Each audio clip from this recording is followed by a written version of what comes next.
everyone. I hope you're all well. Here I am in week 5 to talk to you about police misconduct and codes of conduct. Now, we've already touched on all of this sort of stuff for quite a few times actually, and quite some time over the last couple of weeks. You would have heard me talk about all manner of different forms of misconduct. So I'm not going to go into a huge amount of detail. This is probably one of the larger areas of research in policing. And if you want to learn more about it, there is acres of stuff that you can read. So I'm just going to give you broad brushstrokes of talking about what misconduct looks like and how codes of conduct are important. And most importantly, we will be actually talking about this in a little bit more detail again next week when we talk about corruption. So why do we need codes of conduct, I hear you say? Here we are in what's supposedly a progressive, kind of more liberal way of doing things. And we somehow still need these codes of conduct with police officers. And I have heard people say, aren't we there yet? Even though progress has been made in terms of accountability with police and certainly transparency as well, we still have a lot of corruption and misconduct that happens. And that's the reason why codes of conduct are important. Now, this is not to say that codes of conduct are a silver bullet. They're by any means not going to get rid of all of the issues that we have with police. However, they do help. We have got research that tells us that they assist in trying to keep the police in line and make sure that they're respecting people's human rights and dignity. So Walsh and Conway, for instance, talk about how this happens in a lot of policing services in terms of misconduct and corruption. We've got evidence in Ireland, UK, France, Netherlands, USA, Canada, Australia, New Zealand. I'm sure it's in a whole bunch of other areas as well. And in fact, I would argue there's not a police service around the world that's immune to misconduct in various forms. But most importantly, this particular point demonstrates that even in developed nations, where we're supposedly there in the space of progressive modernity, we still need codes of conduct because misconduct happens a lot. And they're absolutely vital to accountable policing activity. We've got a bunch of different types of misconduct. There's graft or classic corruption, which is where we, don't prosecute for a bribe or money of some sort. So it's called graft. Then we've got process corruption, which is where they can change the evidence or even change the process and plant drugs, for example. So one of the ones that came up in my research that I did was a police officer who gave a young person a fine for having his limbs protruding from a vehicle, but he didn't actually have his limbs protruding from the vehicle. He told a male police officer that he looked totally hot in his uniform, and the male officer got shitty about it. So he wrote the fine out on the basis of having protruding limbs from the vehicle when he actually was giving him the fine because what he said offended him. And he did that even though A, it's illegal, and B, he even talked about that in the interview, which is pretty full on. So that's process corruption. Then we have things like excessive force, which I'm sure that you all know at least a little bit about now. This is very common. Even around tasers, which are non-lethal weaponry, we have non-compliance with basic guidelines that have been provided with police. And we still have circumstances where tasers, for instance, are leading to people having heart attacks and dying when they're in their 20s. So there's a lot of areas where excessive force can be a real grey area. It's not just like, oh, look at that over there, that's excessive force. We've got circumstances where police officers are using very serious forms of force on different types of videos, the body cams, and the courts are still coming to the conclusion that they did the right thing and that they haven't used excessive force, even though people were seriously injured in those processes. And sometimes they even die, and we still come to the conclusion that the police officer was in the right. So there's a lot of discussion around excessive force as a type of misconduct. We have unprofessional conduct or miscellaneous conduct, such as incivility, swearing at citizens and so forth, slamming stuff down on tables, failure to carry out a duty. Unfortunately, it still happens quite often. There's internal corruption of workplace processes too. So pulling sickies is something that police officers they've got quite a bit of research about this, where they just don't come into work because they don't feel like it. I mean, they've got probably substantial reasons for that, and we're still digging through what all of those different things are in relation to PTSD and burnout and all of that sort of stuff. But sickies are an issue that I would argue with a lot of different public sector organisations, not just police. And then, of course, we've got unbecoming or unprofessional conduct, which is off duty. This is things like fights, drinking, general rowdy behaviour that others find offensive in one way or another. So all of these things are different types of misconduct. We also have others that fall under, I suppose, a more professional standards kind of framework. We have things like the misuse of authority, which is where they get, free drinks or meals or services or something like that because they're misusing their position as an officer. Then we've got kickbacks, which is genuinely receiving goods, services or money, for referring business to particular people and so forth. We've got stealing, opportunistic theft, where it's actually stealing from arrestees. I don't know if you're aware, but there was this extraordinary case in the US a little while ago where a motorbike police officer drove up to the scene of an accident where the fellow was dying at the car, and he did actually die. And the dash cam of the police officer's bike captured this police officer stealing a whole bunch of money and jewellery from the person who was dying on the ground. Very, very crap moment, I can assure you. So yes, that stuff does happen. It might be a little less visible than that usually, but it is a significant problem. There's shakedowns, so accepting a bribe for not following through with a criminal violation, and sometimes that can actually involve coercion involving sex. So saying, well, if you have sex with me, all of this will go away. They have a huge issue with that at the moment in the US, and there's quite a number of cases which have been going through the courts in the last 6 months in particular, where they're focusing on the ways that the police officers coerce women into having sex with them in order to make things go away. Then, of course, there's just outright illegal activities, police protection of those people that are engaged in illegal activities such as drugs or illegal pornography, and, of course, just enabling their business to continue operating. Then there's what we call the fix, which is undermining criminal investigations or proceedings, or the loss of traffic tickets, for instance, because they manipulate the situation to make things happen differently. Then there's direct criminal activities, where a police officer commits a crime against a person or property for personal gains, and that's clearly in violation of the law. We have internal payoffs as well. That's, things like holidays and shift allocations and the way that those processes can be manipulated, and they can often be bought, sold and bartered. And then finally, we've got things like flaking or padding, which is planting or adding to evidence depending on what the situations are. And that's one of the reasons why they have very strict tenure policies of 2 and 3 years in drugs divisions particularly, because a lot of people can get too close to the people that they're involved in, and then they start to get engaged in this type of behaviour. Police are governed internally to try and stop a lot of this from happening in quite a few ways. We've got things like the police oath, we've got values statements, and of course codes of conduct, which is what we're talking about today.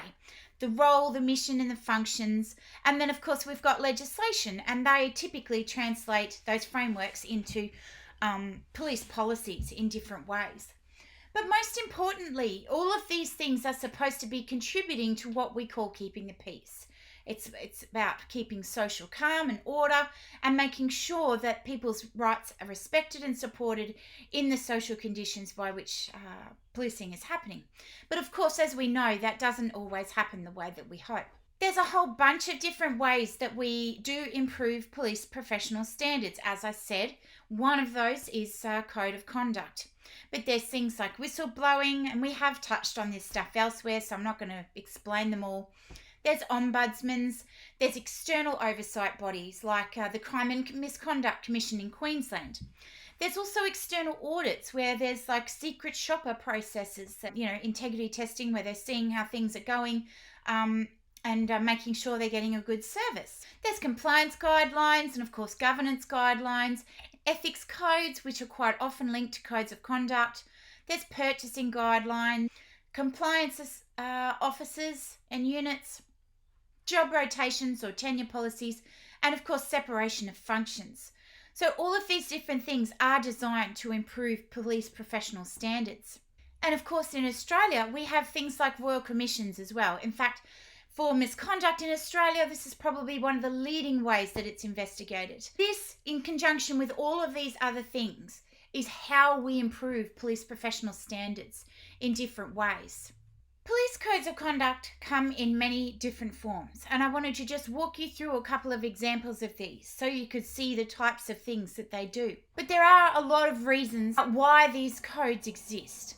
We still have situations like the San Diego police officer on this particular slide that's been involved in kidnapping and raping a woman while he was on duty. Of course, the issue that we've got is that even though they exist and people know about them, that doesn't necessarily mean they're going to follow them. Nonetheless, having them in place is important. We've got things like the codes of ethics, which is one that Northern Ireland has taken up. They've got a policing board in Northern Ireland that focuses on the oversight of policing work in the Northern Ireland Police Association. And they've got a bunch of stuff within this code of ethics that specifically focuses on human rights. It makes it one of the few in the world that actually does that. Some police organisations have what we call codes of ethics. Now, these are kind of like codes of conduct, but they can also include a lot of ethical values and statements in them as well. Northern Ireland Police Organisation is one of them that has one of these codes of ethics. They have a policing board that's an independent board that's set up to have overwatch of what happens within the Northern Ireland Policing Service.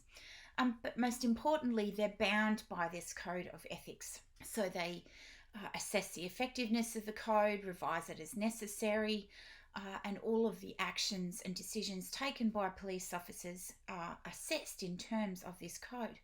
But most importantly, this code is quite heavily informed by the human rights frameworks.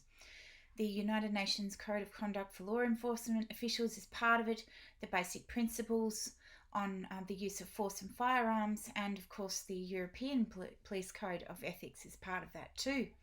So all of these things have quite a lot of weight in the Northern Ireland approach with their code of ethics.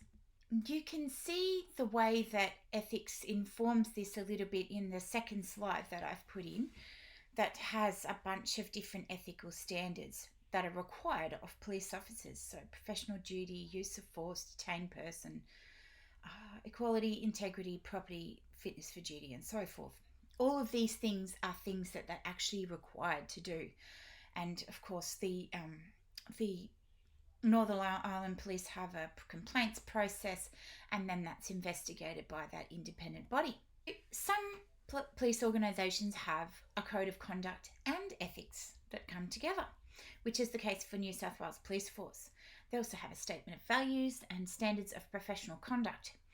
And you can see that there's quite simple statements here about what an employee of the New South Wales Police Force must do. Behave honestly, act with care and diligence, treat everyone with respect, comply with the law, take reasonable steps to avoid conflict of interest, etc., etc.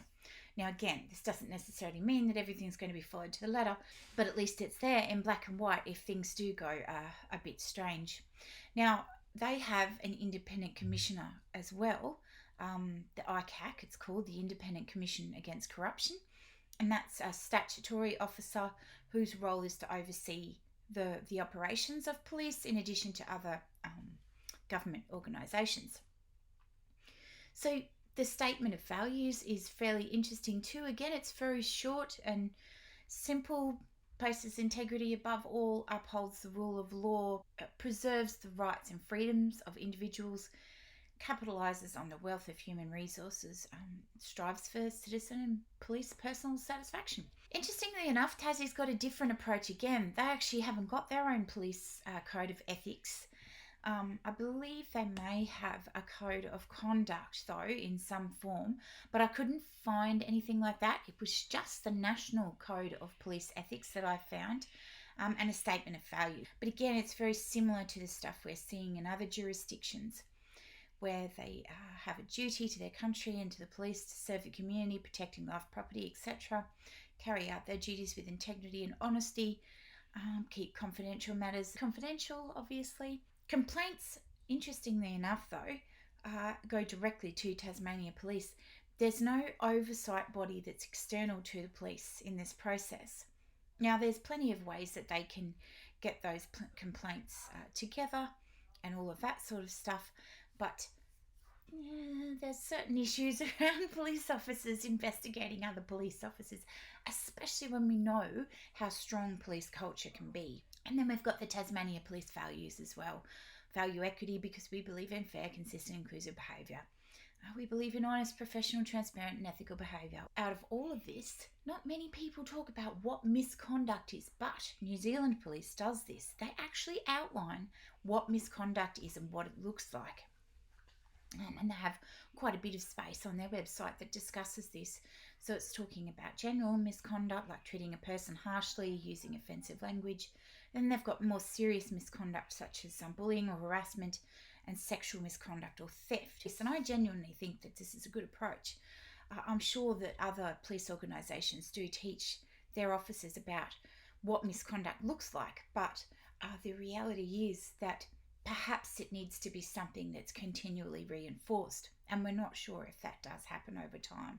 Each police organisation has a different approach. So in New Zealand, they also have the Independent Police Conduct Authority. They're independent, headed by a judge, don't answer to the police, the government, or anyone else about their findings when they are doing investigations. Now, the outcomes of police misconduct are pretty interesting stuff as well, because as we've picked up in a couple of other lectures, sometimes there's not a whole bunch of outcomes. So there might be 10,000 different complaints, but only 2 officers are actually sacked or go to jail for what they've done. And we're not talking small little things like using harsh language. We're talking about very serious misconduct when it goes to the point of being in that number of 10,000.